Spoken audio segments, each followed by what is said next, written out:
Dans une petite ville, une jeune fille du nom de Claire ressentait un appel brûlant dans son cœur. Chaque jour, en rentrant de l'école, elle apercevait les jeunes de son quartier errant sans but, sombrant parfois dans des comportements destructeurs. Leur manque de direction et d'espoir pesait sur elle comme un poids qu'elle ne pouvait ignorer. Un jour, inspirée par un sermon du pasteur de son église sur être la lumière du monde, elle prit une décision audacieuse, elle démarra un groupe d'études bibliques pour les jeunes de son quartier.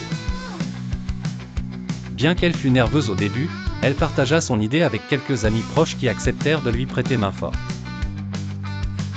Le premier soir où ils se rencontrèrent, Claire était anxieuse. Elle n'était pas sûre de la réaction de ses voisins, mais elle avait confiance en son projet. Ils se réunirent dans le salon de Claire, une pièce modeste mais accueillante grâce aux efforts de sa mère pour apporter des collations et des boissons.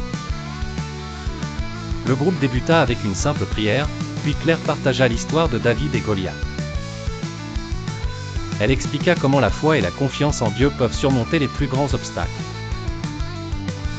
Les jeunes se montrèrent attentifs, captivés par l'histoire d'un jeune garçon se tenant fermement devant un géant impossible. Peu à peu, le groupe attira plus de participants. Les discussions s'approfondirent, abordant des thèmes de l'amour, du pardon et de la résilience à travers les histoires bibliques et les épîtres des apôtres. Les jeunes commencèrent à voir un sens et une direction là où il n'y en avait pas avant. Claire les encourageait à partager leurs propres histoires, laissant leurs chagrins et leurs espoirs illuminer le groupe. Avec le temps, ce petit salon déborda d'énergie positive, de rires et de prières sincères.